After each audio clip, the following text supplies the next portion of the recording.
The Go Radio Football Show with Burger King. Watch live at 5 p.m. weekdays on YouTube. Join the conversation on 0808 17 17 700. Talking Scottish football first. Sure are. Paul Cooney here with Mark Guidi and Aiden McGeady with us for the first time in a couple of years. More from Aiden and Mark in a moment or two. It's not often we start with something from the Chief Constable, but Joe Farrell, as you heard in the news, has slammed Rangers and Celtic bosses for being slow to condemn the scenes after the clash on Sunday at Ibrox. She suggested ultras groups should be banned from the games. What do you think? Should they be banned because of the trouble after full time, after the penalties? Neither club has yet issued an official statement, which does surprise us that the clubs haven't said. They're obviously looking at it. This is what the Chief Constable Joe Farrell said this afternoon in the Scottish Parliament. Nobody came out to condemn that violence. And we can put more and more resources into football, but that doesn't solve the underlying issue that people should be able to attend those events without fearing for their safety. And one of the MSPs, Graham Simpson, had a question for everyone. There was a group of largely young men, many who were dressed the same, we can call it a uniform, many who wore balaclavas, charging towards the other set of fans. Is there a responsibility on the clubs to review how they allocate tickets so that these kind of people aren't getting tickets for games? That would seem like an obvious action that needs to be considered. Mark, 3 days on, everyone's having a say. Nothing yet from the clubs. How do you reflect on what happened on Sunday? Well, first of all, I think Joe Farrell, our comments are bang on. We have heard nothing from the clubs. By the way, I don't think the police should go off scot-free either. They've clearly been ill-prepared. And you just wonder that because it's been 7 years since there was 7,500 Celtic fans at Ibrox, that maybe it's a new regime and they didn't know how to handle it properly, but they were clearly ill-prepared for that game, and the police need to look inside their own tent. But Joe Farrell's comments are right. Here we are, 3 days on, not a peep from either club. We're all debating it. Yeah. Everybody in the land is debating it, including Scottish Parliament. Oh, how do we fix it? What do we do? But actually, the two clubs have it in their power to fix it, Paul, and we've heard nothing. So you can think, well, if you guys aren't bothering, why should everybody else? Because we can only comment on it, but we do not have the power to fix it. So really, it is over to Celtic. And I hope they're not waiting for Friday for both managers to have it, to carry this on their shoulders. This is about the football clubs, the hierarchy, the owners, chairman, chief executives, whatever you want to call them. They should be coming out. It should not be left to the managers to deal with this on Friday in their football pre-match. They're going for league titles. They're concentrating on titles. They shouldn't have to deal with this. They had to deal with it at full time, but it's now up to the people in power to go and have their say, and what are they going to do about it? Aidan, you're here mainly to talk about football, but we can't get away from it. It's in the front pages and the back pages. Are you surprised the clubs have said nothing so far? Yeah, I'm very surprised at that. It's if I was Celtic or Rangers, I would probably want to issue a statement, because you look almost better if you're proactive as opposed to reactive. Listen, there's no place for this in football.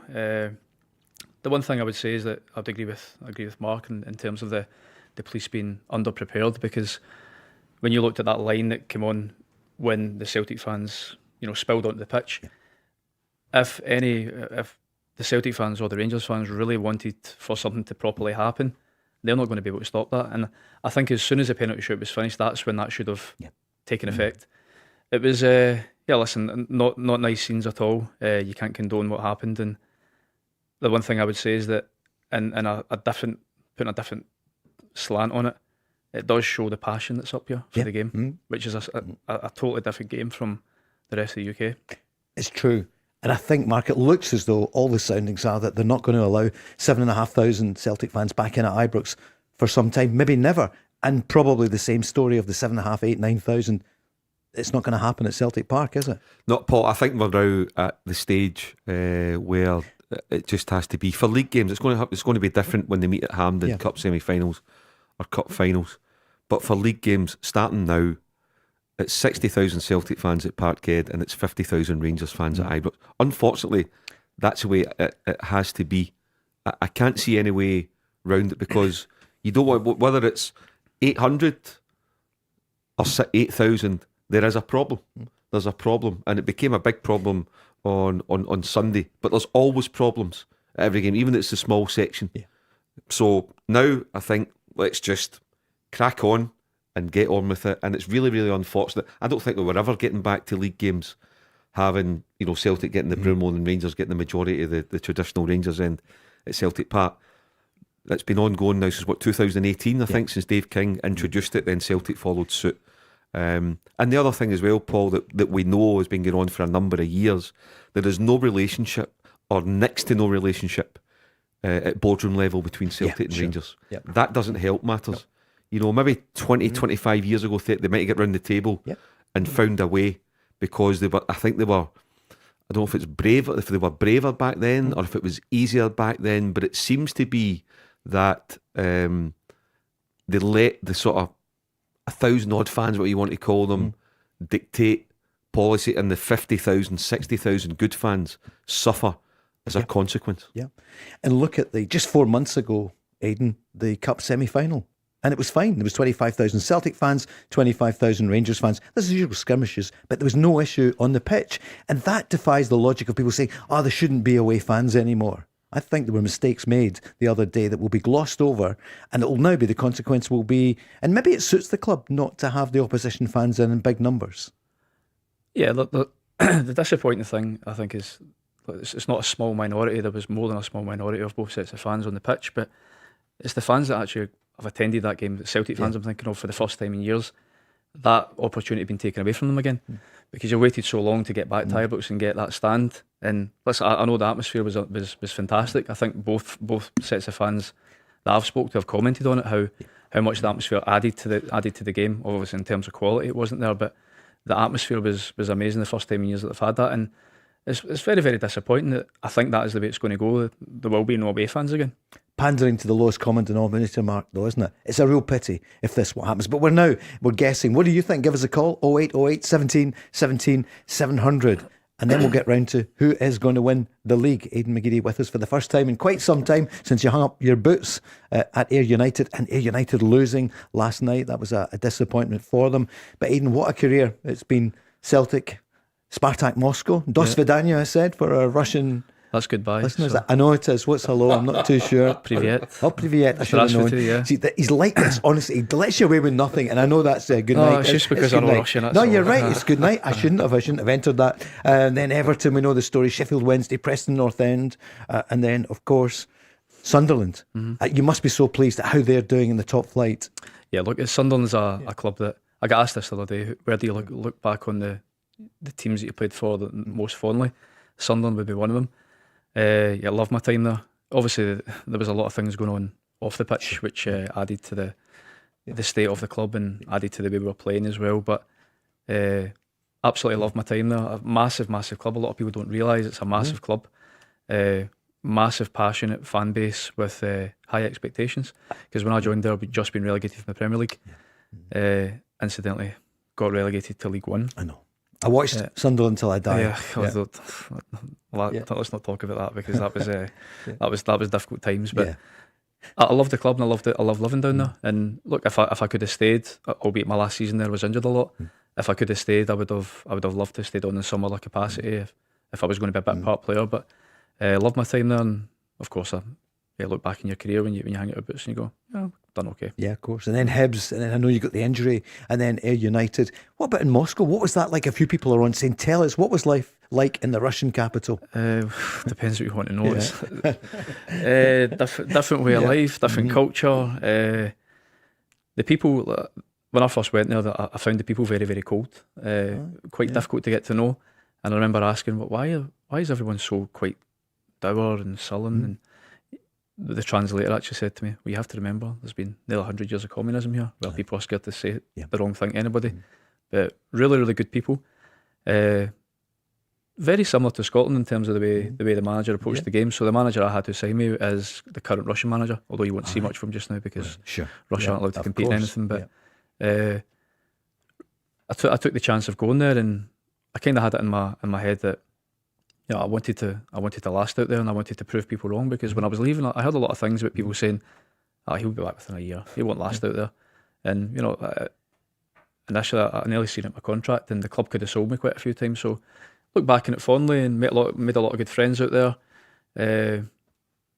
Massive city, you know, cosmopolitan, 15, 20 million people. Yeah. Totally different from Glasgow, as you can imagine. So it's got McDonald's, hasn't it? It's got McDonald's and stuff like that. Yeah. Oh, listen, it's Moscow's like Moscow's like Paris. It's like it's like Madrid. That's one of the great capitals. Mark, have you ever been? I'd love to have gone. Moscow, I've been a few times. Oh, of course. Covering Celtic and. Did you go and see Aiden and Rangers? I don't think I went out to see Aiden. Cheers for that.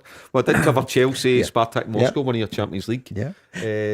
Games at Stamford Bridge. Went down to see you. Oh yeah, that's right. Yeah. Yep. And we not kept for in touch. You're not for the Celtic game where we played Celtic over there, and it was Celtic's first win in Europe, and I was playing for Spartak. No, I don't think I was. I was at the. Was that Unai Emery? No. No, that was Valerie Carpin. No, I think it was. I think it was at the return game. But I was out. I've been out with Russia, Moscow, with when Alec McLeish was the Rangers manager, and when Gordon Strachan was Celtic manager. Brilliant. More on that. And if you want to speak with Aiden McGeady, what a life in football. One of the great players. Mark, just looking at you. Listen, we need to take this call. It's John is on from Canada. Hi, John. Good evening. Hi. Good evening. Well, it's good morning here actually. Yes. Good morning. Where are you? I'm in Edmonton, Alberta. Fantastic. Which is one of the far west provinces in Canada. Yeah. Well, welcome to the Gorbals. We're like, John. Oh my goodness! I remember the Gorbals. Okay, buddy. Yeah, you're still barred. No, John. I'm only kidding. Okay. What's home for you here? Where were you from? I was from Glasgow. Great, brilliant. So you're on tonight. Mark Guidi's here. Aiden McGeady. Castle Milk. All right. No, if you told me that, I would have been nicer when you came on, just in case. Yeah, great. Right. I've been in Canada 36 years, so anyway. Brilliant. Good to hear you, John. What's in your mind tonight? So I've seen both societies, Paul. Yeah. So, like, I was ashamed at the weekend. I watched the game. You know, we have access to a lot of stuff. Yeah.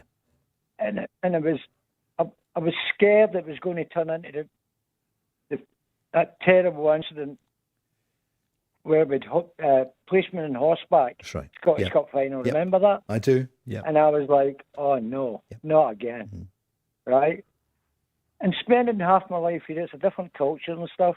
I love sports. I'm not going to go on about stuff. But we have a big rivalries here. Ice hockey, NHL, CFL. And I'm not saying everything's hunky-dory, don't get me wrong. Yeah. But I go and watch my Edmonton Oilers and Edmonton Eskimos, as it used to be called. Okay. And you get fans walking around the concourse, you know, where the food things are. And they'll chip a wee snide remark, if you want to put it that way. Yeah. But that's where it ends. What's wrong with our society? Because, let's be honest, when you look at those pictures the other day,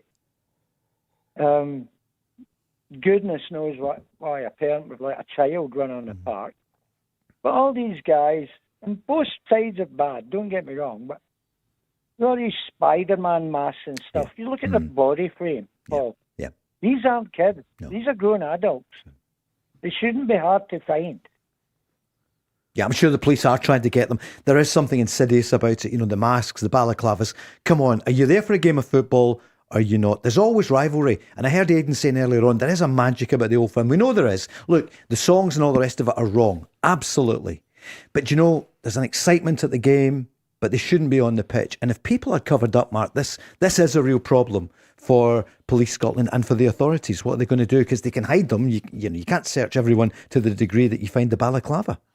No, you can't if you've got a balaclava on, and if you're leaving the house with, you know, balaclavas in your pockets, it's almost kind of premeditated that you're kind of preparing yourself. You're psyched up for you know, for something to happen. Look, but I think as well, you know, the clubs, you know, there's been a number of incidents at games. You know, this time last year, I think Sinisalo, the Celtic goalie, said there was objects thrown at him. Joe Hart had a bottle in the penalty box. A Celtic member of staff 3-4 years ago, whatever it was. Rangers players got to take corner kicks. It's routinely, there's things thrown at them if they're at Celtic Park. But I think sometimes the clubs really needed to have sent out a strong message, because I think sometimes the clubs are, well, the TV cameras weren't working, or this was or that. You're kind of facilitating it.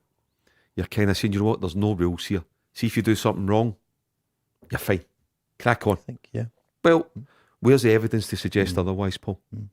So really, what they should have been saying, what Rangers have been saying, that the message ahead of the game, and obviously you can't look 90 minutes ahead or 120 minutes ahead as what's going to happen, but you're saying, if anybody steps out of line in the stadium today, the cameras are on, and you will be caught, and you'll be banned, and you may well be arrested, but the fact is that there's nothing, and here we are 3 days on, so there's nothing from Rangers in terms of what do Rangers think.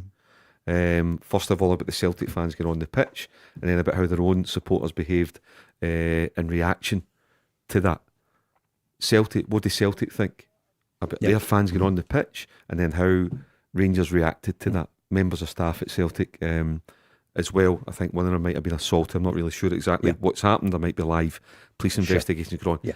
But I just think there's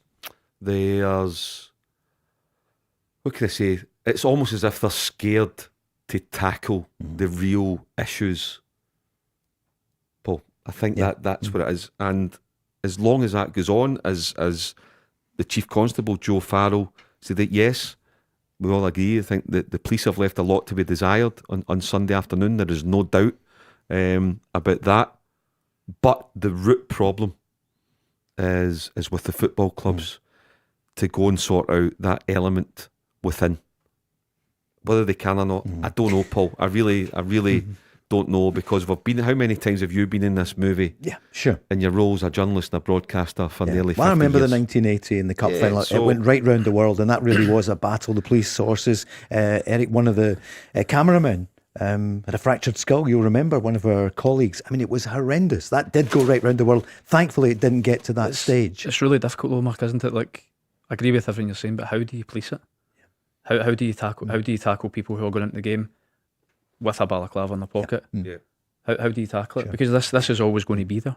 It's never going to go away, is it? This rivalry, it's too deep. Sure. It's too deep. I understand what John's saying about living over in Canada, and there's rivalries over there, but they won't be the same as here. It's never going to go away. So how do you tackle it? And of course, the police haven't had to handle this for years. It was, it just didn't happen from 2018. But there was the Cup semi-final just 4 months before. I mean, there is something about the Celtic fans shouldn't have been on celebrating, but they were. And the roots of it were, I think, when Fernandes scored, the goal was chalked off, Mark. But some of the Rangers fans were over. So the younger ones, some of them, are now beginning to come on to the field of play, or close to it. And that has to be stopped. And it wasn't. And then the Celtic fans came on, and then the Rangers fans from the other end. The other thing as well, Paul, I think maybe getting back, I don't know about the current regime, the young team now on both sides, the boys in their late teens and early 20s are going to the football themselves. They're out working, they've got a couple of quid in their pocket, and they follow their team home and away or whatever. But it kind of was the unwritten rule with old firm games back in the day was, whether it's at Celtic Park, at Ibrox or at Hampden, if your team won, the stadium, the night belonged to you, the celebration belonged to you. You get into town, you have a pint or whatever. If you lost, you lick your wounds, you go home, you lock your door, and you go under the blanket. It doesn't seem to be that way anymore. It's like, if you don't win, okay, what damage can we cause? What can we do? It's just like that kind of unwritten rule seems to be gone now as well. But you know what? As I say, we're going to debate this, no doubt, for the next 2 hours. We've got John on for Canada, Colin. If people want to pass comments, some people just want to attach themselves to this. Sure. Paul, I mean, Ryan Stevenson's comments and stuff. I mean, the PFA attaching themselves to it. Grandstanding. A lot of nonsense. They're not going to do anything meaningful. No. It's up to the clubs. The SPFL aren't going to do anything. Obviously, it's not their game, but bigger picture, the SPFL will do nothing. Neil Doncaster won't put his head above the parapet because he's controlled by the clubs. The SFA, okay, they've put out a statement, we strongly condemn it. Yeah, of course, but what are you actually going to do about it? A statement's fine with a couple of wee sentences, but again, it's grandstanding. What are you actually going to do about it to bring those who are guilty, bring them to task, take them to task. What are you going to do? Nothing. The two clubs, Rangers and Celtic, what have we heard officially Nada from them? Yeah. Absolutely zero. But we're all meant to put it right. And if the media don't tackle it or put it right, it's the media's fault. It's not. It lies with both clubs to try and sort it out. Love to hear from them. John, thank you so much for calling. Call again from Canada and we'll talk football. The Go Radio Football Show with Burger King, 0808 17 17 700. The Go Radio Football Show with Burger King. Talking football tonight, although there is the aftermath of the game at the weekend. Aiden McGeady is with us. Aiden, what do you make of it for Celtic 2 weekends in a row going into the game with Rangers? Probably not as favourites, but they came out on top second half of the first game and then at the weekend. Because what did you feel like when you heard that Callum McGregor and Kieran Tierney were not fit? Yeah, apprehensive, of course, because I think if you look at the squad there, I hear a lot of people talking about saying that other teams have had to deal with injuries throughout the season, but you look at the squad, you've probably got 7 of your starters unavailable. I thought it was a massive opportunity for Rangers though, because when you see that starting lineup, you think we have a right chance. And I think about Danny Röhl, you could end the season trophyless when there's a lot of talk from Danny Röhl. I think there's a lot of gamesmanship going on. There certainly was before the game anyway. But with Celtic, I just think that like the performances, I think the performances of late haven't been what the manager would require or the manager expects, but the team are still winning games. They're still winning games. Regardless if it's in the last minute, the last 5 minutes of the game, people say that's luck. You make your own luck in football, and there's no luck scoring in the last minute. It's the same as scoring a goal in the 20th minute. The team are still scoring goals and winning games, albeit didn't score on Sunday. Listen, I think if we take a step back, it was a poor game, in terms of quality. But as a Celtic fan, there's no better way to win a game when you've played poorly over 120 minutes, not really threatened a goal. But Rangers kind of threw everything they had at Celtic, and it wasn't enough. Celtic defended very, very well. The back four, especially the goalkeeper, I thought played very well. Did what they had to do defensively, but ended up winning the game on penalties, and it could be a bit of a turning point for a boost. I think going into the last, these last few months of the season, where you go, that was maybe the change that the team needed. 9 games to go, and then obviously the cup games for Celtic. Mark, Rangers first of all. We'll hear from Danny Röhl from the weekend. I've never heard him sound so dejected after that game, and he's the leader. I'm sure he'll be ready to bring them up again, but you could tell he must have gone into that game thinking, this is our chance. We blew it the week before, having been 2 up. He sounded absolutely gutted. Yeah, I mean, his side have dominated the game. They've gone into it in the back of the disappointment of the previous week with their 2 goals up and absolutely cruising, battered Celtic in the first half, but couldn't see it over the line. I think they kind of took victory for granted, and didn't treat the second half properly. They've then come back out to try and make amends for that on Sunday. And yeah, I mean, I agree with Aiden. I think Sinisalo played really, really well. I think he dominated his box. He came off his line at the right time, swept up 18, 20, 22 yards out. However, it wasn't like making save after save. He wasn't pulling off worldies. For all the possession that Rangers had and for all that they penetrated Celtic time after time, Celtic still defended well. Austin Trusty was really good. Liam Scales out on the left hand side, good tactical move by Martin O'Neill and the staff to put him out there. So of course it's a disappointment in front of more than 40,000 Rangers fans. Obviously Rangers aren't out of the league race, but I think they might be able to drop 2 points at the remaining, I think it's 9 games they've got to go to still win the title. So it's a big ask. So the for Scottish Rangers, Cup, for Rangers, the Scottish Cup was at this stage the most realistic opportunity of winning a trophy, particularly when you're going to knock out Celtic, and they've come up short. And Danny Röhl's been given the tools by the board. They really, really backed him in terms of what they spent, who they brought in, and they've brought in quality. You can see they've brought in good players. They also decided not to sell 1 or 2 to keep the squad strong. So they've backed the manager, as most Rangers regimes have done over the years, Paul. To be fair to them, they've really backed the manager, and they couldn't come up with the goods on the day. Then it goes to a penalty shootout, and Celtic get the job done.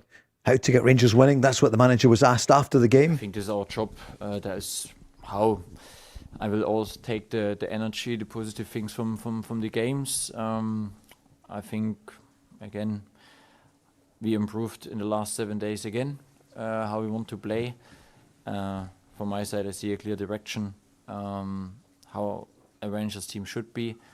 And there's no question mark for me that we go again and again. And my belief, my positive energy is more than here. If you know me longer, I'm not the guy to go too much inside. I'm more the fighter to go again. And with this confidence, I'm the leader of the group. I will show them on during the week how good we are and what we can achieve. And 6 points in football goes quick. It could be 2 match days, and then we will speak in a different way, and we will try everything. Aiden, it's very different, I would imagine, from being, in the German team, being at Sheffield Wednesday as manager in troubled times. I know it's a big club. We know about the problems behind the scenes, but to be manager at Rangers, it can turn on you quickly, the fans. It certainly can. I think. Look, I still think he's got credit in the bank because of the way that he's turned the team around from when he's taken over. But you look at Rangers, last 8 games, it's 3 wins in 8 games. It's not an amazing record, and you get into that business end of the season where you've got a quarter final of the Scottish Cup, potentially a trophy. You still need to keep the pace with the leaders in the league, which is Hearts. At the minute, Rangers, I thought on Sunday, Rangers had control of the game. I don't think there's any doubt about that. But in terms of quality, I don't think they had enough to break Celtic down. I know, Mark, you were saying about the cutting Celtic open, but I'm struggling to think, apart from Chermiti's chance, where he should have scored, but it's going wide anyway. Apart from that, it would mainly set pieces. Yeah. And I don't think it's all down to the manager, but I do think that Rangers team, for the way that they played, they should have beat Celtic, but they just didn't have enough quality. Did you expect more from Mikey Moore on the day? Because I'm sure he's a player. What do you think of him? He's somebody who's good to watch normally. Mm-hmm. Yeah, I like Mikey Moore. I was very surprised he got taken off, but then I'd heard that he was struggling with an injury, or he was a little bit lacking fitness, and that was why he got taken off. I was very surprised because he looked to me to be Rangers' bright spark. Yeah. Not that he really created much, but he was on the front foot. He was willing to go at defenders. I just didn't see that from many of the Rangers players, if I'm being honest. I thought Raskin was quiet, very quiet.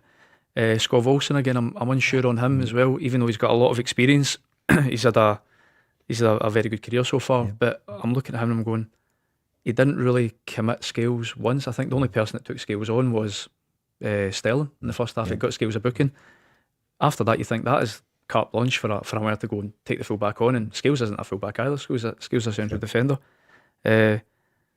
Just not enough quality, and that is the worry for Rangers for the rest of the season. And you could tell, Mark, the Rangers fans were so disappointed at full time because they came for, I was going to say, a party. There was some atmosphere. I mean, everybody loves to see both sets of fans, just about. They do. Yeah. Forget about afterwards. And then at the end, I don't think he could believe what had happened. No, the Rangers fans were clearly dejected, Paul, and understandably so. I would say it's on the back of the previous Sunday when Rangers are 2 goals ahead, and the onus is on them as a home team. If you're going to become league champions, you need to beat Celtic at home. There was a chance here to go and do it, and they blew it. They failed. But I mean, you want to look at it, they failed, they blew it, they didn't win the game. They might still win the league. They're not out of it, but they've made life very, very difficult for themselves. As Aidan highlighted, 3 wins out of 8 is not the form that's going to win you the title over the next 2 months.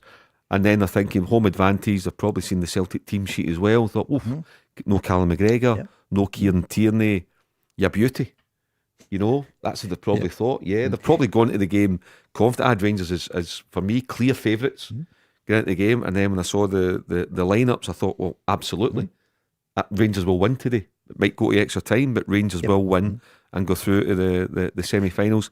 And they didn't. So they didn't find a way to get past Sinisalo, and then they paid the price in the penalty shootout. This is what he said he was asked, what's your message to the Rangers fans going home disappointed? Yeah, like I said, that we will go in 9 finals and we try to win all those 9 games, and then we will see what we get. I think,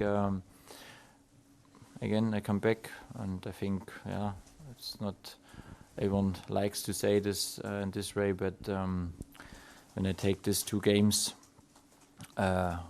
how we played football in all the phases, especially today, I was not sure if everyone was convinced that we can do this again, and we showed today that we can do it again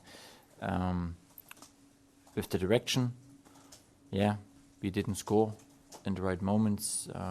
This is the part. And finally the shootout, then it's football. In this moment, then you need a little bit the luck. I think we have with Tev, one of the best penalty taker. We have with Czech, one of the best goalkeeper for pens. Normally there is a big chance that you win this competition then after the game. But I will take my group, I will help them, I will lift them, I will show them all the positive things, and I'm totally convinced if we worked hard again and again, then all these small things that goes maybe a little bit against us at the moment, that goes back in the right direction, and there's no question mark, because I see a big step. Yeah, Rangers on 57, Celtic 58, Hearts on 63. Let's go back in the lines. 0808 17 17 700. Mark is on. Hi Mark, good evening. Good evening, gentlemen. How are we doing? Yeah, we're good, thank you. Mark, you're a Celtic fan. What are you thinking about everything? Yeah, just before I say that, I got to say to Aiden McGeady, Yep. What a fantastic career you had, young man. And when you burst through in the scene, I think you're probably the closest we've had since Jimmy Johnstone. The kind of respect I would like to put in your name, sir. So Listen, I appreciate that very much. That's high praise indeed. So thanks for that. That's put me in a really good mood. Yeah. Aiden, did you watch videos of Jimmy? He lived not too far from you, really, didn't he? Yeah, But, like this, absolute the best, if not one of the best players in Celtic's history. Of course, I grew up knowing about Jimmy Johnstone. My dad actually played with him, funnily enough. Did he? Yeah. My dad played with him, at Sheffield United after he left Celtic. Wow. Yeah. Actually, his claim to fame is that he managed to put him out the team, but he says it was down to Jimmy was on the way down. Right. It wasn't due to him being amazing. Yeah. It was, but that was his claim to fame. So Jimmy was 52 at the time. No, Aye, I'm was kidding. No. But what a player, Jimmy John. Yeah. Great to hear about wee Jinky. All right, Mark. Aiden's beaming. It's great. yeah, no, listen, thanks a lot Yeah. for that. I don't hear that too often, Yeah. so I appreciate those comments. That's very kind of you. I don't blame you for going for the Russian rubles that were on offer either. I didn't go for that. Come on, I didn't go for I that. was going to say about the rubles, I know. But there's another phrase you don't hear too often. The Go Radio Football Show and the Gorbals, the rubles. What's in your mind, Mark? So basically, just regarding obviously the carry on Sunday, I think we've got, as far as I see it, we've got two options. Either we have a zero tolerance for all of the lunacy that's surrounding that fixture, and by that I mean the songs that we sing, both sides, are unacceptable by any decent society. They're both wrong. They need to be completely banned, and then stadium closures if they insist. That would be a zero tolerance approach. That for me is the only way that you send out the clear message that this behaviour is unacceptable, won't be tolerated. But I don't think that's ever going to happen, because part of the glamour, if you like, or the if that's the wrong word, but part of the appeal of that game is the hatred, and we all cash in on it. We all watch it, and it goes around the world because of it. So if you were to completely sanitise it, I think that you take away what makes that game special. The other option, as far as I see it, would be the sort of really robust policing, like really robust, sort of the kind that you see in maybe Eastern European countries. That kind of approach would be the only way that you would then allow a reasonable amount of fans into each stadium. So for me, it's either complete carpet ban, or you go kind of truncheons and hard-nosed and kind of separate these fans completely, lock in the away fans for maybe hours before, hours after, that kind of thing. Either way, you're sending a clear message that thuggery and this kind of behaviour is unacceptable. Sure. I mean, they do that pre-match, as you know. In fact, they hold them back afterwards. Mark, what would you say to Mark there? Really considered point about it, but what do you think? I mean, the stadium closure, zero tolerance, yeah, I get all that. It's not going to happen. It's just not, because our clubs make up the rules, Paul. So like your Neil Doncasters and SPFL people, they all get criticised, but they're just there to implement the rules and just kind of, oversee things. Clubs put the rules in, and they put a lot of the rules in to protect themselves. I just think now we've reached the stage where on the back of Sunday, we may as well admit it, there's a lack of supporters willing to do the right thing. just to celebrate in the right manner, to accept defeat in the right manner. There's just there's a lack of trust now, Paul. People are getting injured. You know, football supporters are going to the game and ending up in hospital. Football supporters are going to the game, are going to end up in court. Police, stewards, can't be very pleasant for them. No. Going to their work, looking after that game. So I think we've now reached the stage where we need to admit it. Just play safe and have 50,000 Rangers fans at Ibrox and 60,000 Celtic fans at Celtic Park. End of. Somebody wants to come up with something different, great. But that's my view on it now. It's very unfortunate, but I think that's where we are. You've got to put the safety of the good fans first. You can't allow 1,000 fans, whatever it may be, to dictate what happens in this fixture, unfortunately. So, listen, that's what it is. Celtic and Rangers play at Celtic Park in May. It'll either be May the 3rd or May the 10th. For me, the way it's heading, it'll be 60,000 Celtic fans inside that stadium. And when it gets to semi-finals and cup finals at Hampden, different story. Then, you know, you go and sort that out, it'll be 25,000 each. But for league games, we are where we are, and unfortunately, we need to accept it. Aidan, you're the only one here who's played in it. What's it like? And what would you say the prospect of there being no opposition fans there at league games? I think, as Mark said, it's a massive shame for the ones who actually want to go to the game and enjoy the game, who've waited, especially Celtic fans who've waited for that allocation to come back. I agree with what Mark's saying in terms of the clubs can have zero tolerance, but it's only when it suits them, isn't it? When it's possibly aimed at them from their own fans, that's when it's not accepted. Whereas this is a far bigger issue than we've ever had internally before, and I don't think anything will be done about it apart from banning fans again, and that isn't the way to go, I don't think, because everybody I think if you probably ask the majority of Rangers fans, they probably wanted the Celtic fans back as well for that atmosphere. Yeah, sure. The same as Celtic fans as well, back at Celtic Park. They would welcome the Rangers fans back for that atmosphere, because I've always found the Celtic Rangers games in the last 4 or 5 years have been lacking that atmosphere, and I do think it plays into it can play to both teams. Celtic are playing at Ibrox with the 750 Celtic fans. When you think that's the Rangers' advantage, but when Rangers are playing poorly, Ibrox can become a very fickle place, and that can get on the team. They can get on the team and turn the team very quickly. I just find it's a sad state of affairs, because we were all waiting for this game, and for it to end up the way it did, you know, poorly policed and poorly with a lack of stewards and a lack of intervention. And listen, nobody wants to be seeing fans attacking members of staff and other fans. That's the last thing you want to see at these games. Mark, final point from you. What do you feel, having listened to Aidan and Mark? No, I wholeheartedly agree with what they're both saying there. I do think, picking up on Aidan's last point there, that when this investigation comes out, I do fear it'll be fudged as normal, but I think the police really do have something to answer to here. No way that Celtic fans should have got on the pitch in the first instance. No way the Rangers fans should have been allowed to run 100 yards to the other end of the pitch. Robust policing was absolutely required for that fixture, and they failed miserably, quite frankly. They failed even at the turnstiles, by all accounts, a good few hundred people without tickets getting into the ground in the first place. So it's complete failure on Police Scotland, and they have to take accountability, but they'll just slope their shoulders. They'll blame it on the clubs, blame it on the fans, and that'll be the end of it, as usual, no doubt.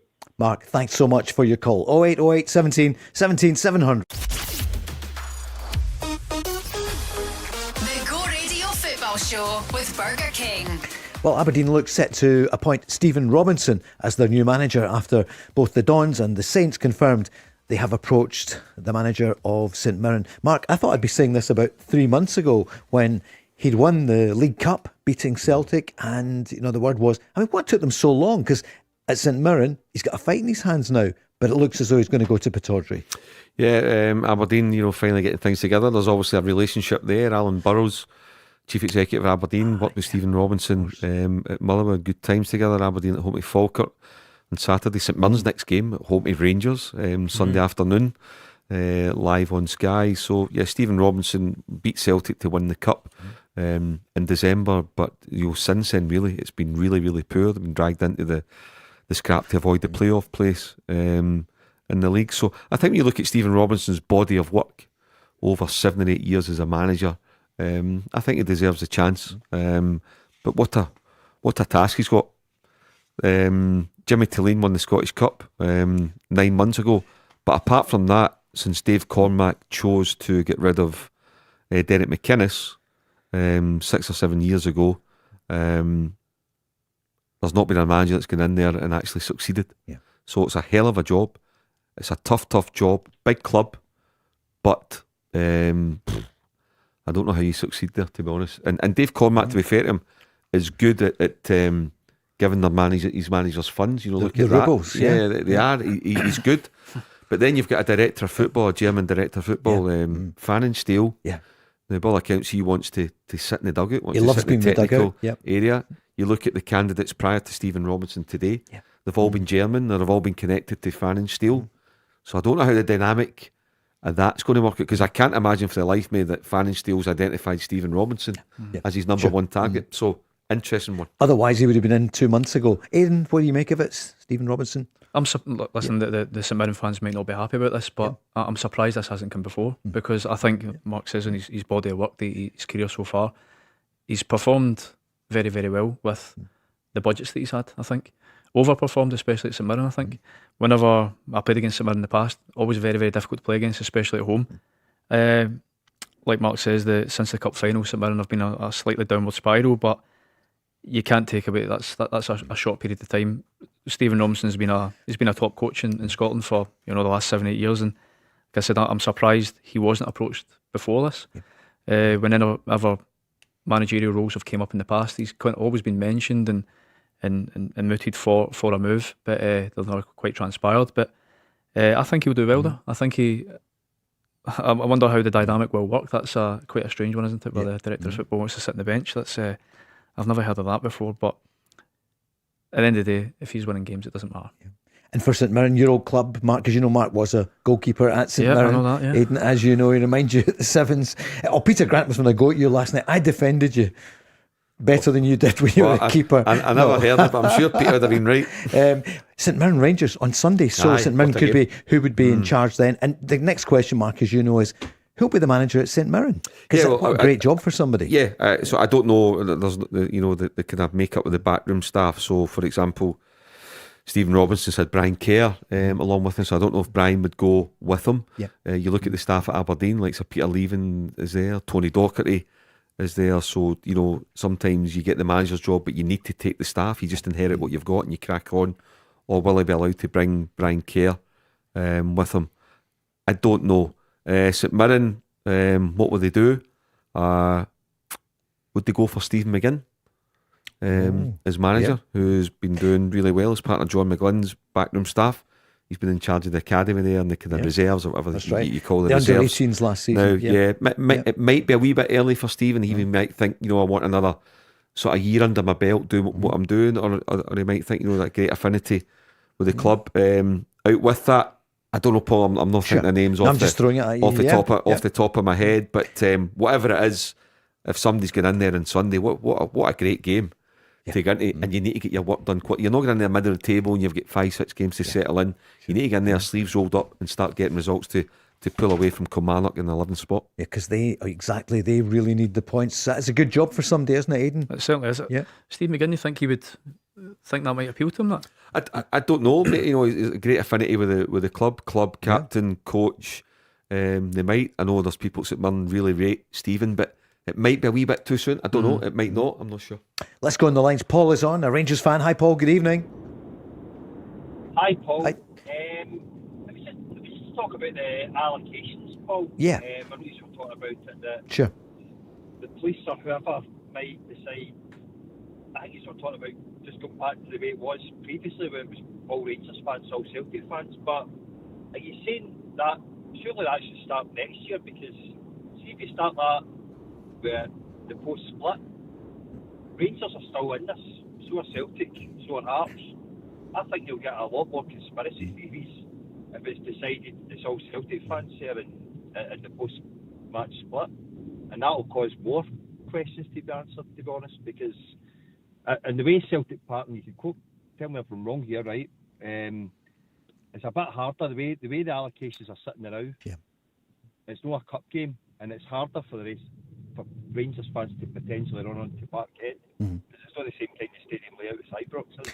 Listen, Paul, I fervently hope that the Rangers fans are at the Celtic game. They should be. And I hope going forward the Celtic fans will be at Ibrox. Look at the atmosphere of the weekend. Things went wrong at the end. It was penalty kick. I hope that the police, the officials, look at everything properly and don't mark their own homework. Look at it.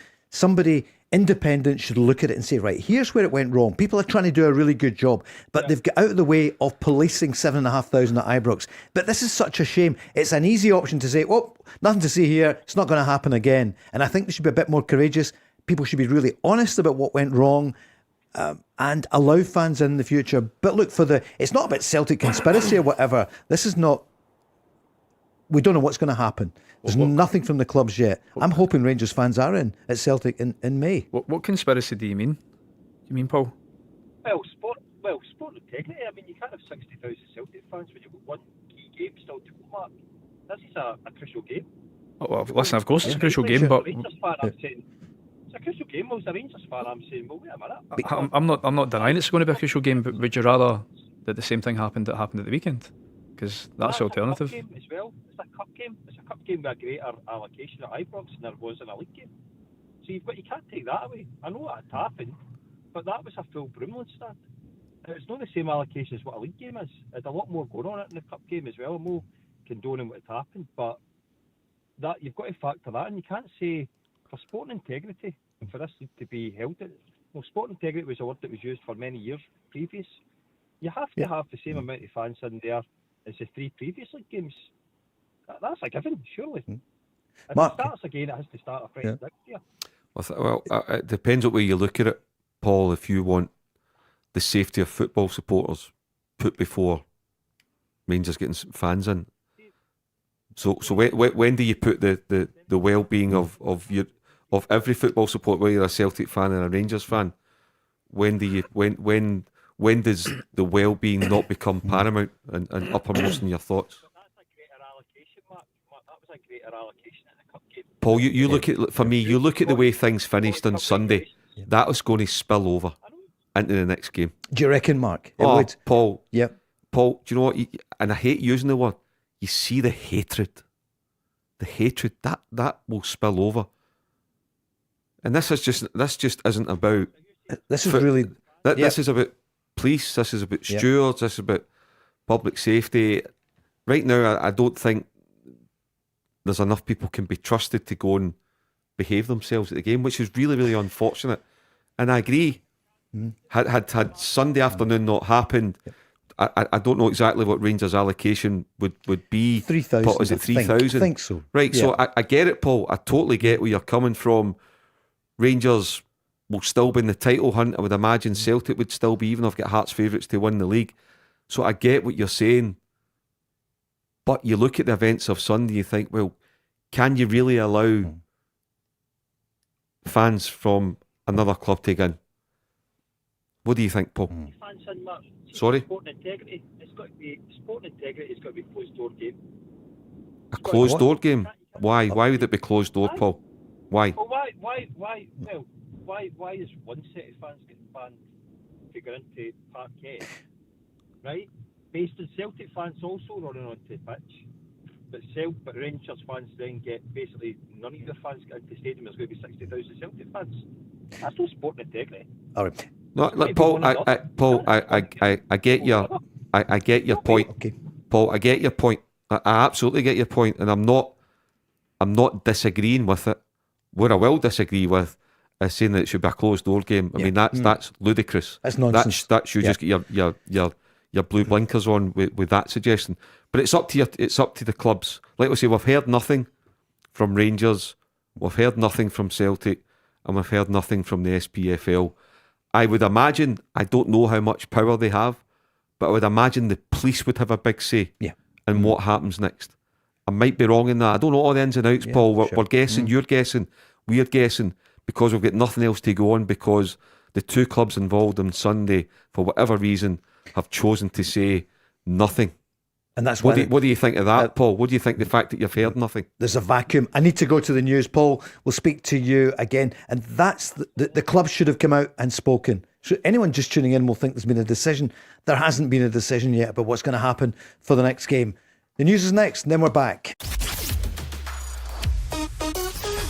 Burger King. Watch live at 5 p.m. weekdays on YouTube. Join the conversation on 0808 1717 700. Talking Scottish football first. Yeah, so the Scottish Cup semi-finals with Scottish Gas at St Mirren Celtic, Dunfermline against Falkirk, and who will be the St Mirren manager? Because Stevie Robinson looks to be on his way to Pittodrie in talks with Aberdeen. He's been given permission by St Mirren. And Dunfermline against Falkirk, what a result for, well, both of them at the weekend. Which one? Neil Lennon, your old teammate, a great win for him for Dunfermline. Yeah, amazing one. Like I think Dunfermline have been like I don't think they've been playing amazingly in the league. I still think they've still got it within their grasp to make the playoffs. I think since Lennon took over, he's done a good job, and that was a fantastic result from that weekend. And by all accounts, we're the far better team, and then that goes back to Aberdeen and what's missing from them. But yeah, and then you talk about Falkirk, a team that I've been massively impressed with this season. Not even this season, I think last season as well. I seen them playing the Championship, and I thought by far and away the best footballing team. And I think it's amazing the job that John McGlynn's done with near enough the same squad, with a few exceptions that he had in League One.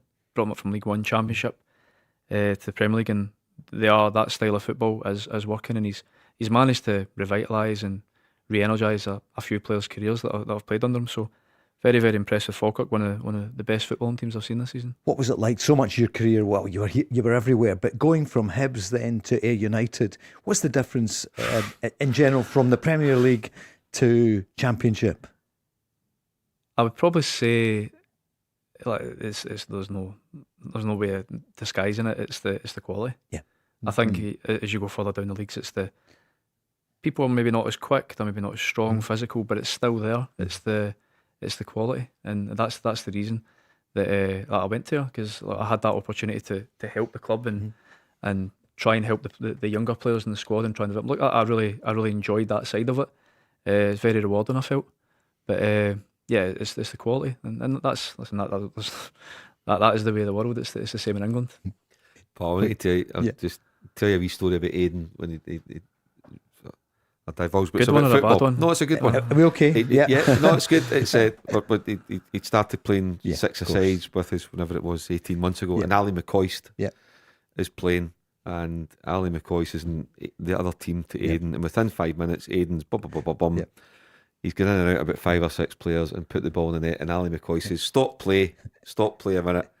He says, when I leave here, he says, I'm going to get right on the phone to Alan Hutton and apologise to him. He says, because I used to give Alan Hutton such a hard time for not being able to handle him during the Old Firm games. He says, now I see it up close. He says, I'm going to phone and apologise to Alan Hutton. But yeah, still a pleasure to play with a couple of times a week at the old thanks for the invite. Enjoy it. It's good. 2 compliments in one night. I know. Listen, I need to come on here With more Mark often. earlier. I hope you will. My ego is getting massive. I hope you will. We're going to go on the lines in a second or two. You know the number 0808 17 17 700. We want to talk football, but there's the off-field stuff as well. So Martin and Neil came on to Jim and Simon's programme yesterday morning on Talk Sport, because of course he was on that programme. It's always great when the managers moved on back into management. He's been on with Jim yesterday, and he spoke about what's going on after the game and all the fallout. Well, there's no question that it's been the result itself has been overshadowed by events, and I know. Listen, I'm certainly not the official mouthpiece for the football club, and I accept that there's been no statements been put out. So at this moment, I think that sometimes in the past, and I'm guilty of this myself, making some hasty remarks and then repenting at leisure. In fact, I've spent a lifetime doing that. But I'm not as I said to you, I'm not the official mouthpiece for it. From my own viewpoint as the manager, obviously a great result for us to win. We were short of some of our senior players, but people stepped up to the mark from that. But then the scenes at the end, which I thought were scenes of joy and happiness and stuff like this here, the crowd spilled over, and obviously there's great potential then for serious harm to be done. Absolutely, I agree with that. The interesting thing about it, Jim, and I think there's talk about Why was there 7,000 people allowed into it? And I think it's been covered in many aspects, because different set of rules. SPL have different set of rules to the Scottish FA. And in all honesty, I've been the manager there 25 years ago. Obviously, I don't think we played Rangers at Ibrox in the Cup, but we certainly played them twice a season for 5 years. So that's, my calculations, about 10 times. And we had the full allocation of tickets. We had 7,000 people there. And I don't think there was ever a pitch invasion at any given stage. We both won and we've lost. And in 2003, we came with the year that we were trying to get to the UEFA Cup final, players in great joyous mood or fans going to that. And I was a big advocate, I must admit, really big, from a distance, an advocate of feeling that without the away fans, the full allocation of away fans, I thought the Old Firm game, still a fantastic fixture, no question about it, had lost some of its luster. And I thought, and the noise emanating from Ibrox, both last Sunday and the Sunday before that, even though we'd only 2,500 people, was something I have not heard for a long, long time. So there's something really magical about it, and I'm really obviously quite saddened by the events. It's a shame because I think the things that I was hoping that would happen and happen for a long time may now not happen anymore. The full allocation, both at Ibrox and Celtic, maybe been taken away. That was Jim on with Martin O'Neill yesterday. Here's Robbie on the line, a big Celtic fan who often calls in. Hi, Robbie. Good evening. Good evening, Paul. Good evening, Martin. Good evening, Aidan. How are you doing, guys? All right? Hey, Robbie. Good, thank you. Yeah. Aye. I just want to just brief make a statement. You didn't even need to come back on me here, Paul. If somebody wants to, Mark or anybody wants to make a... I want to actually make a point about the allocation. I'm going to jump onto the Celtic Motherwell game. On you go. How Celtic are playing, and I'll make that point to Aidan. I just think, understand all that stuff that happened at the weekend, right? I understand that full allocation will probably not be coming back, right? But see, for no fans, for the next game at Celtic Park, for no Rangers fans to be there. Now, I'm a Celtic fan, but I think the Rangers fans should be there, and it should be kept at the 2,500 allocation. See if there's no fans there at all in the foreseeable future. Not just the next one at Celtic Park, into next season. That's a press the panic button. Nets up 2,500. They've been policing that very, very well over this season and the start of last season when Igamani scored that goal. It's been going on since last season. 2,500 that is. It's no 3,000 again. In fact, I'll actually tell you that the last Celtic Rangers game when they beat a 3-1 at Celtic Park, there was an official allocation number given to 2,300 odds that the Rangers got. So it's around about 2,500, right? Yep. That should be. They've got the nets up, Paul, either side for objects, and that's a sizable number. Moving forward, no fans, no 700, 2,500. Right, let's put that first of all. Aiden, no, Robbie, hold on. Robbie, thank you, Robbie. I'll call the shot. I'll come back to you in a moment. We value what you're saying. Aiden, what would you say to that? 2,500. Well, I think we've already discussed that. I think that is what everybody's wanted for a long time. It's just we're not the ones in the power. We're not the powers that be. I do think that something will be done about it. I do think that something will be done after the events of Sunday. But I totally agree. I enjoy Rangers fans being at Celtic Park as well. In the same way I think Rangers fans enjoy Celtic fans. Sure. I just think the emotion of Sunday overspilled, and after so many years of not having that allocation, and I know it's a cup game, I think something will be done about it. But like we said, we've not heard of anyone yet from Celtic, Rangers or the SFA. Mark, 2,500 surely. That's fair, because that's what's been going on in the past at league games. So I get that, and I get that point that Paul, the previous caller, was making as well. But what I'm saying is it's up to the people that make the decisions. In an ideal world, that would happen. My view on it just now is I think we're heading towards the power getting taken out of the club's hands and other people making decisions, as in it's all in for one club, and that's the way it'll be over the 4 fixtures.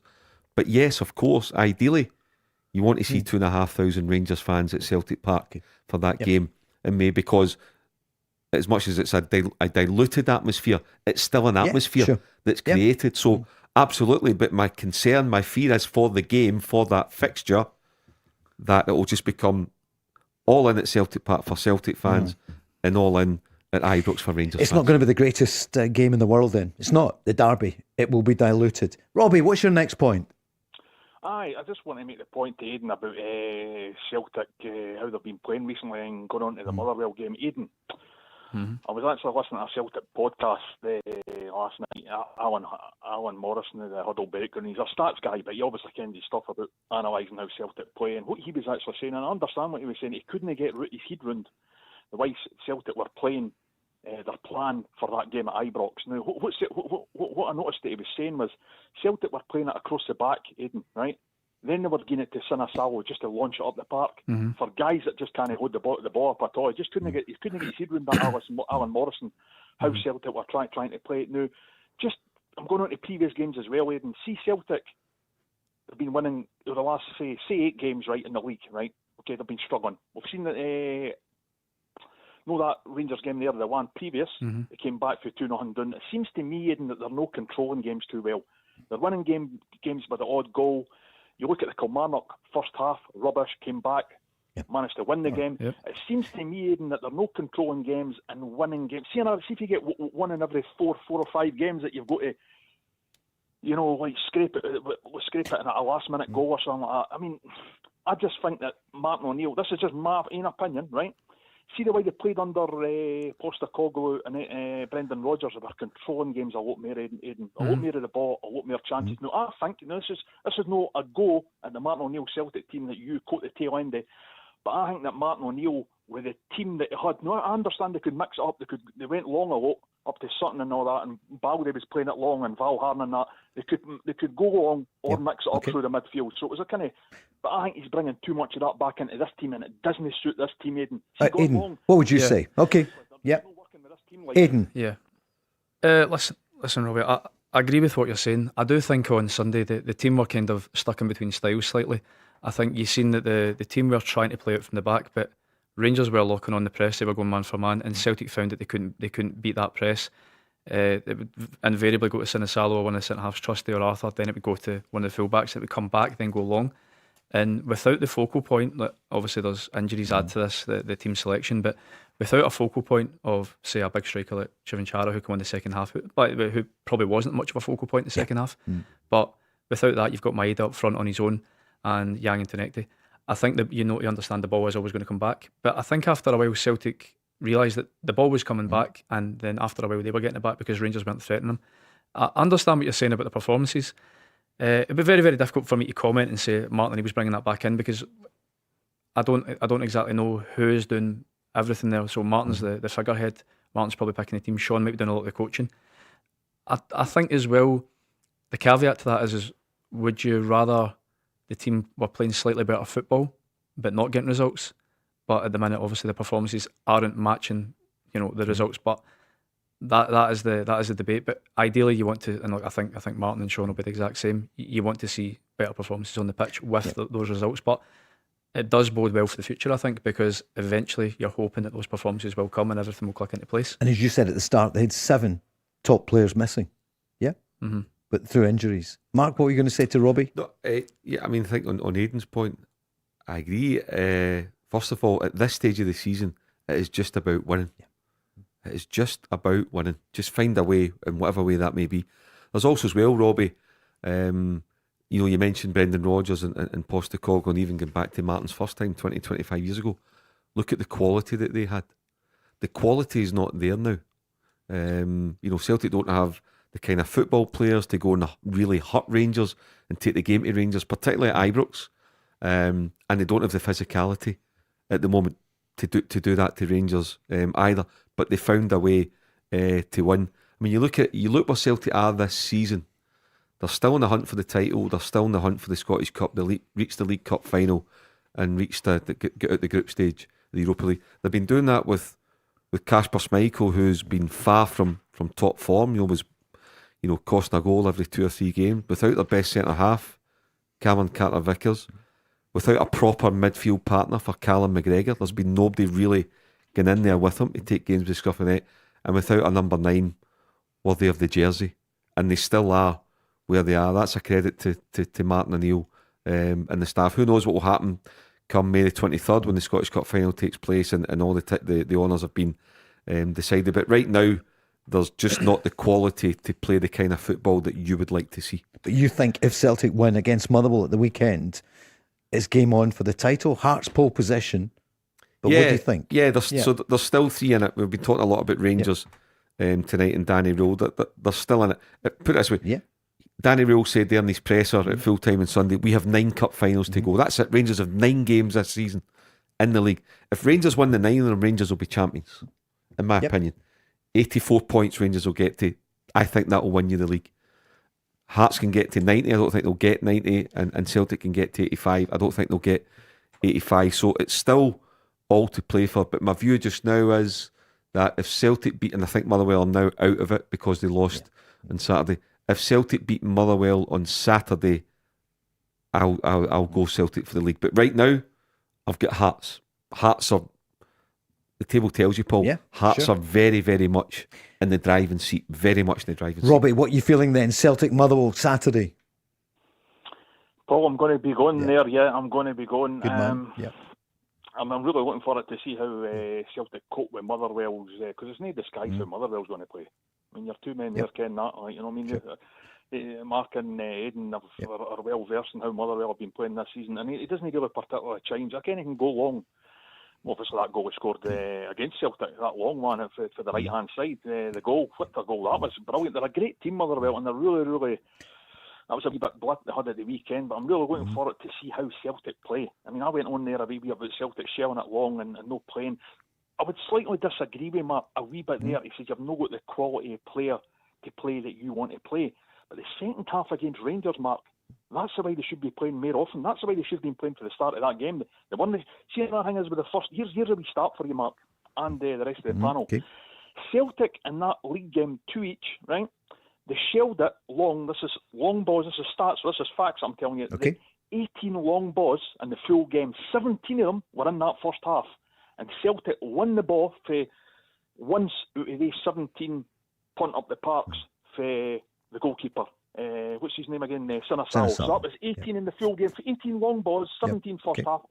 Celtic only won one ball, 1 second ball for that long ball. So they started to play. It wasn't just Hatate coming on. Mind how folks say that Hatate coming on to change the game. It wasn't just that. It was a tactical. They started to play their football. And there's other games that I can point to Mark, that they can play football, but they're just a wee bit, let's just say, schizophrenic in their performances. They're making life difficult for themselves the way they're playing. Like, sometimes they're just... and that comes back to my point about lack of quality, because consistent players, real quality players, will be able to produce that all the time. You arguably took their 2 best players down on Sunday just before kick-off, Robbie, and Callum McGregor, the captain, and Kieran Tierney. And for all Kieran Tierney has his critics, I think he's been terrific this season. And scoring goals. And you look how inspirational he was in the second half performance at Ibrox the previous week. So, you look at it, they've not got a number 9 worth the jersey. They signed 2 during the window, and if it dies in Maeda and Ian Atshaw's been injured in various things. So you're trying to do well without a focal point. Aiden called it, Chavan Chara come on to give you a focal point. Well, he's not a focal point. Focal point number 9. Get the ball up to him, hold it in, bring your teammates into play and get into the box. They can't do that. None of them can do it. Fair play to me, stepped up and scored the winning penalty. But they're trying to succeed without quality. If Celtic go on and win the league, indeed there's a chance they could win a double. In footballing terms, it'd be a miracle. It'd be a miracle if Celtic pull it off under Martin O'Neill. The one thing I would say about the second half, Robbie, about the performance at Ibrox, and I know it's not down to Hatate coming on and changing the game. In my opinion, it was down to the fact that Rangers couldn't get the third goal. And invariably what happens is a team ends up dropping back deeper and deeper and deeper. And that's how I felt that, I know Tonetti came on and he had a bit of an impact in the game. He was in the game more because Rangers were dropping back deeper and deeper. And it looks as if the substitutions have made a massive difference. But from being a footballer, I've been in those situations where you're 2-0 up, where you're 1-0 up, and you start to go second half. We've not got that killer goal. And you start to it's just a human reaction. You drop deeper and deeper and deeper. And that's how I felt Celtic came into the game more. I don't think it was down to Celtic playing amazing football through Rangers, because Rangers weren't pressing the same way they were the first half. Robbie, the story continues. Thanks for all those facts and figures and for your call. 0808 17 17 700. We're back in a moment.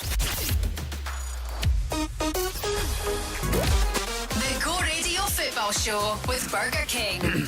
Getting ready for the weekend. It's quite a card. It starts off in the Championship on Friday night, Morton against Partick Thistle. And then Saturday, Aberdeen, will it be with Stephen Robinson in charge, against Falkirk. Celtic against Motherwell. Hibs against Livingston. And Kilmarnock, Hearts, 8 o'clock in the evening. That's the Sky game. So that's, wow, what a day for the title race. And then Rangers in action at the new Love Street at the Smiza. 12 o'clock. It's on Sky as well on Sunday. Who's going to be there for St Mirren? And Dundee against Dundee United, the derby. It could be the greatest derby in the world. There's no fans in the Glasgow derby, the Old Firm derby. Wow, it won't be. Daniel's on, a Rangers fan who's called Go Radio. Hi, Daniel. Good evening. Hello. Hello there. Hi, Daniel. How are you? Hiya. Not bad yourself. Good. Yeah, got you now, loud and clear. Daniel, what's in your mind? It's just obviously for the guys. Obviously, Aiden will probably know we've been in the profession for quite as well as Mark. It's just a quick question for both. With Danny Röhl, does he have enough in that squad, quality-wise, to get the title out of the line? Just with the current strike force that's up front at the moment, I just felt as though on Sunday there, Big Chermiti, he had a wee bit of horror up front there. He missed quite a few, to be honest. It was just to see if the guys would think, sticking with the Derry and Chermiti, would that strike force get them out of the line? Look, in my opinion, I think the quality is lacking. I think the quality is lacking at Rangers. I think the signings, most of them, so far, I've not been massively impressed with Scott Wilson. I think Naderi has definitely added to Chermiti's game, but then Chermiti, it looks as if he's struggling for confidence a wee bit, which is quite strange because his record against Celtic is obviously very, very good this season. I think, look, going through the whole Rangers team, I think it's a strong team, but lacking that cutting edge, which was massively evident on Sunday. I think Danny Röhl possibly has to look at himself as well, because I think he has changed Rangers' fortunes from obviously after Russell Martin's disastrous spell, but I'm not sure Danny Röhl set his team up in the right way, if I'm being honest. And some of the substitutions I felt were the starting lineup and some substitutions of Mikey Moore, who I'd have kept on. He was probably the one player that we said previously in the show looked like he could unlock the Celtic defence, but never got the opportunity to do so much in the second half. And if Chermiti doesn't have confidence after scoring so well against Hearts and then obviously against Celtic, when is he going to have the the confidence and that ability that they paid 8 to 10 million for him? I'm unsure. I seen it in the first half when I think Rangers pressed Celtic well the first half. There was a couple of turnovers in possession where I think the one with Luke McCowan right kind of in front of his box, and the ball get headed through to Chermiti, and all he has to do, a striker full of confidence the way that he should be, he just carries on running and has a shot goal or maybe scores. He then slows down and cuts back on his right foot and hits it wide. But that said, I took a lot from that. I thought he doesn't look like he's playing with a lot of confidence at the minute, which is strange. And I think he's been backed massively by the board. He has been backed more so than Martin O'Neill has. And we're not talking about the Celtic squad enough. I think he's been backed, and he has spoken a lot. Like I said, there's been a lot of gamesmanship from Danny Röhl put towards Celtic, put towards Martin O'Neill, and I think it's time for him to deliver. Robbins has been a good signing, obviously, at the other end of the pitch. Mark, what would you say to Daniel's point about do Rangers have enough to win the title? Well, I mean, I think they do have enough. Like I said, I think Daniel, if Rangers win their 9 remaining league games, I think they'll be champions. Albeit right now, as the evidence is that they need favours, because even if they do, Hearts are 6 ahead, and so they need a favour. They need Hearts to lose a couple of games, but I think 9 would win the title. Do I think Rangers will win 9 out of 9? Highly unlikely. I don't think they will. Including going to Tynecastle, going to Celtic Park, even going to Paisley on Sunday afternoon. But the way things are going, I don't think there's an outstanding team out of the 3. The best achievers have been Hearts, obviously, for what they've done. Rangers have spent a few quid both in the summer and in January. Are they getting enough value for money? That remains to be seen. And I think what Martin O'Neill's been doing at Celtic has been really, really good under very difficult circumstances. So I think it's still wide open, but I do have Hearts of favourites, Celtic second favourites, and Rangers third favourites. Daniel? No, I totally agree with that. Would you, on that one, Mark, and then obviously Chermiti, I know he's struggling for confidence, and obviously the big price tag, which obviously isn't his fault. It's I mean, the big man does have glimpses here and there. I kind of do see a player there, but I don't know. Would you on Sunday? Would you switch him with Miofsky just to see how Miofsky would go up front with Naderi, or would you stick with Termiti and Naderi just with regard to that? I think I would stick with Termiti because I think he needs to get over that. And what's weird about talking about confidence with a striker who has got such a good record against Celtic this season. I agree with what you're saying. He does have quality. Listen, he's physical. He's a big size. He's quick. When he does get the chance and he's full of confidence, he can finish. I just think he has to be more consistent. Like, he's still a young player, like you said. That the price tag goes against him. It's always levelled at players. The price tag. It's not their fault. It's your previous sporting director's fault, I think, isn't it? For that, yep, but it's not his fault. He's a young player learning his way in the game, but he does have quality. I think he just has to be more consistent. Aidan, your quality. What did you think of his first goal? His McTominay. The overhead kick. That was a fantastic finish. That goes to show. I mean, if you're not, you don't produce a goal like that unless you've got quality and confidence. Because you're not even attempting that if you not get confidence. And then we're talking about this the following week, saying he looks like he's lacking confidence. But it might be that type of player who needs a goal to start playing his own, to start opening up and playing free. And what about his second goal as well? As somebody who's played the game, somebody on the show here said Larsson-esque the way he did it. I would look at the Celtic defending for that goal, to be honest with you. Obviously Dane Murray's missed his clearance, and then Araujo's, I don't kind of know what he was doing. He was kind of caught under the ball and then didn't really challenge, but a great finish. Like I said, he's shown it in flashes, but just at the minute, is it enough for Rangers to be relying on him to propel you to the title? Daniel, can I ask you, would you have started with your captain, James Tavernier on Sunday? I probably would have, but with Tavernier, is obviously everybody knows that he's not an out and out defender, which has been seen so many times. For what he brings to the team, it always, I think, Paul, when you look at James Tavernier, it's obviously, in my opinion, it looks as though it's maybe his last season. For what he gives us going forward, his stats has been unbelievable. But then you also need to look at Dujon Sterling. Dujon Sterling, any time he's played at right back, when he's been fit against Celtic, he's been solid. He's been a solid big guy. But what the captain brings to the team when he's on the park, I kind of feel as though at times with him he's a bit of a scapegoat, if you know what I mean. Because the amount of trophies that he's no one as a Rangers captain, as opposed to the captains of the past. I think he's kind of maybe been chosen at the moment just to, as it his last season, maybe we'll give him a bit of time. I think you're right. I think it probably is. Mark, we work often with Barry Ferguson. He was there as manager this time last year, and it would have been, I'm not saying easy, but he could have said, right, I'm going to change the captain. But he was so impressed by James Tavernier, the way he leads those players. Yeah, I mean, I think he's been a tremendous servant for Rangers.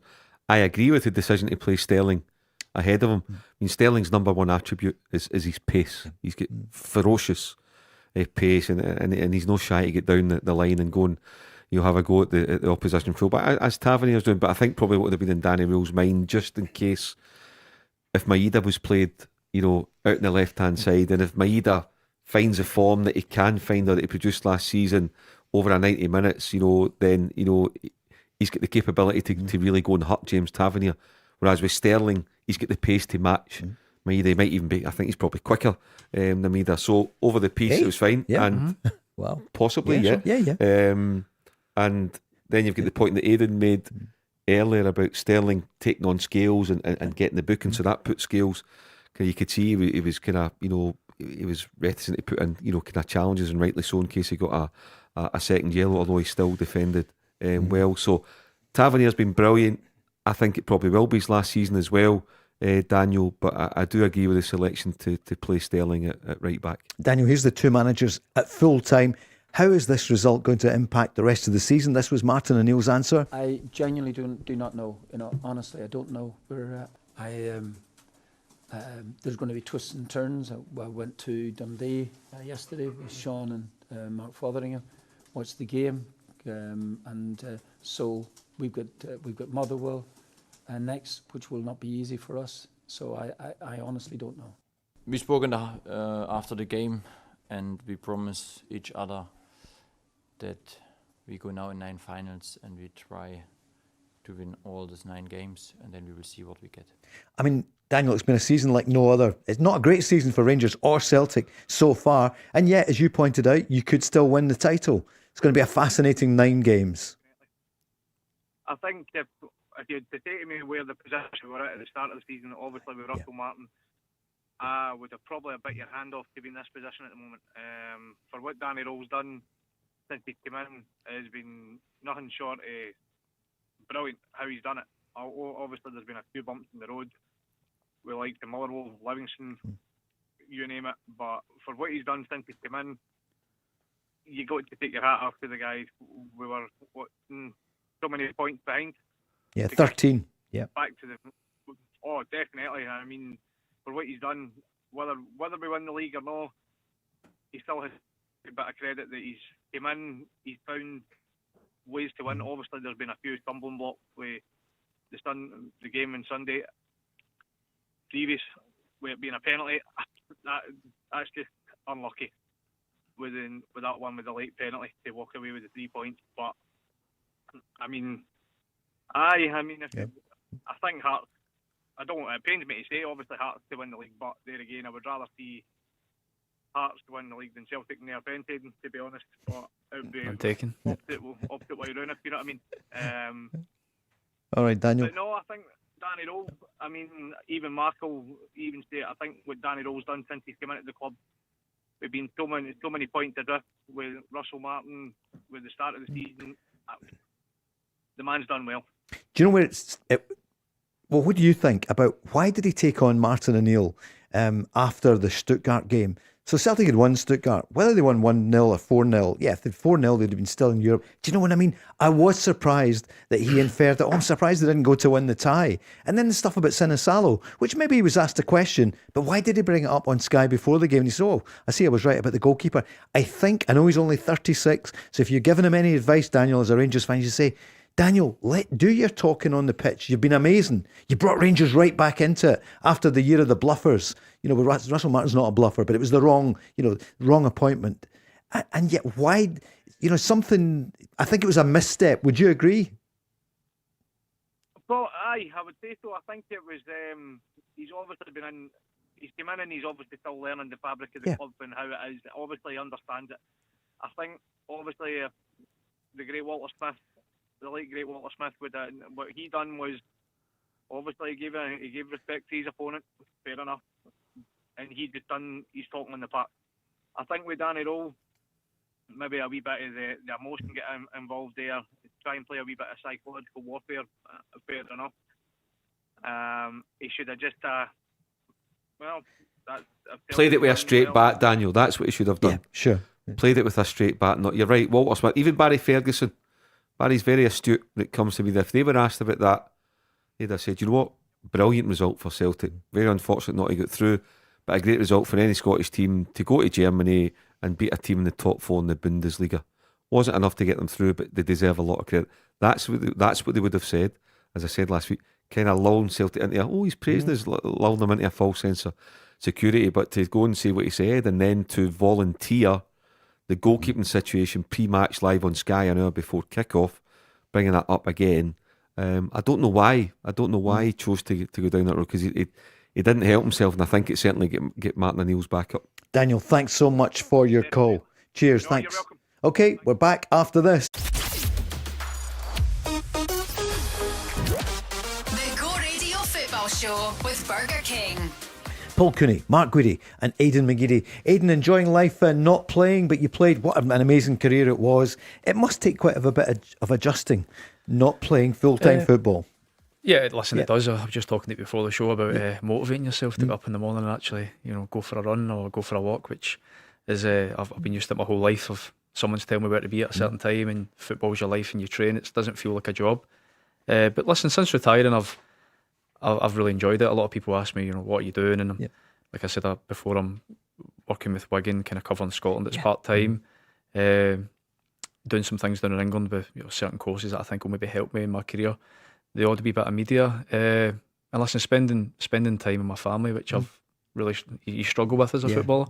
So getting to watch my kids play football at the weekend. But that being said, look, I'd like to be back involved in a more permanent role in football. But the problem that I might have is that I kind of don't want to leave home again, because I've lived all over the world for the last 15, 16 years, and I miss being back home. And now I'm back home settled. It's there's not that many opportunities in Scotland. So, but look, I still feel that I've got a lot too much experience, probably not to pass on, and I've got the passion for it. So, but I'm not rushing into anything. Just hopefully something comes up that I fancy. But you see some of the young managers, Danny Röhl, for example. Danny Röhl's younger than me. Indeed, 36. In fact, your birthday coming fairly soon, isn't it? Yeah, it is, big birthday. Do you think you would fancy football management? I think I know the answer, but...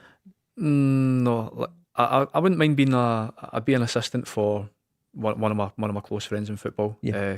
Charlie actually wanted me to go into Celtic Hearts with him. In fact, that never happened. Right, yeah. Well, it's only 10 weeks. 9 games. I phoned him saying, how you getting on? He said, I'm leaving. But I would fancy doing that, but I feel like coaching to an extent, and they've done a lot of things off the pitch with kind of more background stuff, recruitment and sports directorship, that kind of thing.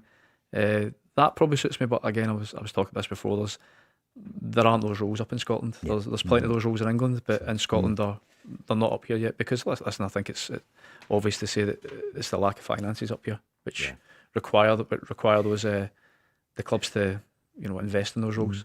We can't imagine the difference, Aidan, I would think, between, let's say, the Championship and obviously the Premier League. The money there and the money at Celtic or Rangers, far be it that, without talking about St Mirren or Motherwell. You mean in the English Championship? Yeah. Well, I think the highest paid players at Celtic and Rangers, they're earning what players in the Championship in England are earning. Yeah. And you could even go, because like I said, I'm covering Scotland for Wigan, and I'm advocating players that we might be looking at, and you think to yourself, I'm not sure we'll get him. But then when you have a look at what players in the SPFL are earning, teams in League One in England can pay way more than that. Are they? That is the difference. Yeah. That's the difference down there. Mark, it's really tough, isn't it? Because, everyone's so ambitious. This time last year, there was Champions League football. 3 years ago, Rangers and Celtic won the Champions League. Seems a long way from all that this year, doesn't it? And the money, the gap just gets wider and wider. And it's going to get tougher to get into the Champions League, because if it's going to be Hearts, they'll have a couple of qualifiers, won't they, before they go into the Champions League, if they do. So the gap's getting wider.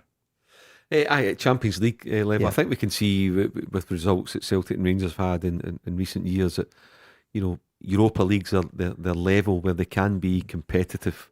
They can really make a really good fist of it home and away, but the finances are not there. So if you're getting pretty much a guaranteed 40 million quid for being in the Champions League, you're probably you'll be getting less than half of that, Paul, I think, for being in Europa League. So you're taking a 20 to 25 million pound hit, which isn't great. You've also got the knock-on effect from not being in the Champions League. So you look at the Celtic model over the past 15 years or so, 20 years, Celtic started getting in excess of £10 million for their players because they were doing it in the Champions League. Clubs like Spartak were paying 11 million for Aiden, Southampton for Van Dijk, Southampton for Wanyama, because with the greatest respect, they were beating Motherwell and Partick Thistle and Morton. They were doing it because they were showcasing themselves at Champions League level and being competitive. As a kid, Aiden's getting double man marked by two AC Milan defenders. As a kid, Colacino and somebody else. So you think back to that. So that's a knock-on effect as well in terms of a transfer model where you'll lose out because they won't pay as much for doing it Europa League. But anyway, look, it's domestically, whoever gets into our Champions League, it's great. 9 games to go now, Paul. What a weekend we've got. You look at the fixtures that you've mentioned, really, really exciting. You're talking about Aberdeen getting a new manager in because they're scared they're going to get dragged in with Kilmarnock and St Mirren, etc, etc. Motherwell want to bounce back from their defeat at Dens Park last Saturday, and you've got a Dundee derby as well, St Mirren Rangers Sunday. So brilliant fixtures, and it's all going on, top, middle and bottom. Sure is. Shall we look at the fixtures for the weekend? What about Aberdeen, Falkirk? Aiden, for you first on that one. Who do you fancy? I think, listen, a new manager, he's not been appointed yet, has he? So, not yet. But if it does happen, I think you'll see a new manager bounce. You always do, don't you? Maybe not the first game, but you will see it very quickly. But I would fancy Falkirk against most teams in the league. Just I said it earlier on the show. The way that John McGlynn's got the team playing, they're one of the best teams to watch outside of. Are we enjoying watching Celtic and Rangers? Yeah, sure. Motherwell maybe. Motherwell. They're one of the best teams to watch, and he's done a remarkable job there. So I would fancy Falkirk. They're riding the crest of a wave just now. I think they're guaranteed top 6. He's done amazing with a small budget, and his recruitment's been fantastic. And actually playing against his Falkirk team a few times in the past couple of seasons, it's only when you play against these teams you go, they actually really know what they're doing here. So they're very, very well organised, very well drilled. Each and every one of their players knows what they're doing in and out of possession, and you can see that it's replicated on the pitch on a Saturday. 45 points they'll go into if they win, just a point behind Hibs against Livy. Livy are probably going to go down, Mark, aren't they? There's pretty much no doubt about Livy it. will go, yeah. I mean, Hibs, they're the kind of Dr. Jekyll and Mr. Hyde, aren't they? Sometimes they turn it on. They'll play a role in the title where it goes. They've got Hearts soon as well. I know it's Aiden's old club. Would you fancy Hibs to beat Livy? Yeah, I would fancy Hibernian to win. Interesting, I think it was a wee line the other day saying that Martin Boyle's leaving at the end of the season. He's out of contract and he's been a terrific servant and got him a right couple of quid as well with the move about 3 years ago. But Hibs to beat Livy. Aidan, we've got Thomas listening. He does, I think, just about every day in San Francisco. Big Hibs fan. He wanted to say thank you to you for your time there. It wasn't as long as you'd have wanted it to be. Not much to thank me for right enough. But the injury was came early, didn't it? I loved my time at Hibs. When I was on the pitch, I started poorly, then got injured, and I missed most of the season. Then I came back at Christmas, and then when I got back in the team, I really, really enjoyed playing.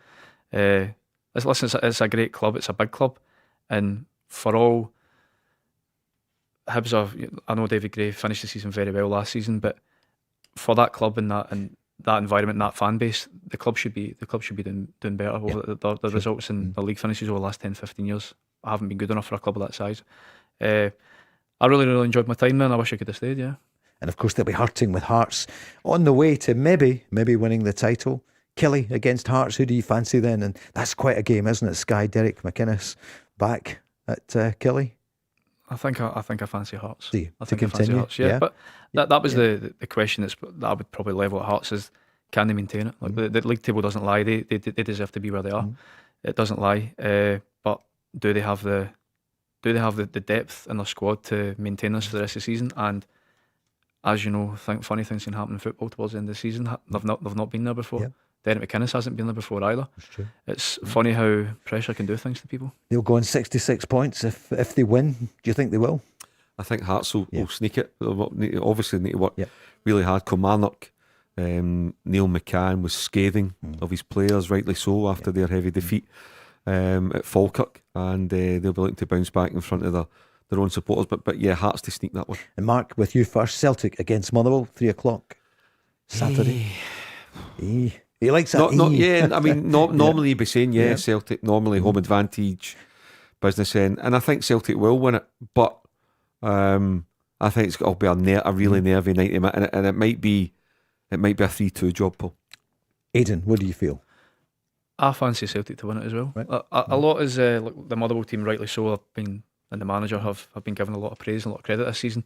Fantastic team to watch, in and out of possession. But I just think Celtic have the momentum without the performances to back it up, and like I said earlier on, I think at some point the performances will click into place, and no better time than Saturday. I think the result on Sunday gives the team a massive springboard for the rest of the season. That was a massive game on Sunday, and to come through that having played poorly and come out in the winning side, it's it bodes well for the future for these remaining couple of months of the season. But I fancy Celtic. For Celtic, Mark. And also as well, just to get back at home, Paul, 4 away games in the trot, and they didn't lose one of them. That's it was right. a terrific record in 10 the last days. 4 games. Yeah. Good point. Celtic will go on to 61 points. Hearts 63 at the moment. They could be in the 66. So then, night time, I beg your pardon, 12:00 on Sunday. What do you reckon, Mark? What's happening? Your old team, St Mirren, up against Rangers. Yeah, well, St Mirren will have somebody new in the dugout, whether it's a permanent one or an interim. They'll have somebody new, and they will look for that kind of bounce to get them going, because they're deep in it at the moment, St Mirren. But Rangers need to bounce back. Danny Röhl has, he's put the gauntlet down to his players. 9 cup finals, 9 league games, go and win them all, and I think Rangers will 2-1 on Sunday. Aidan, what do you think?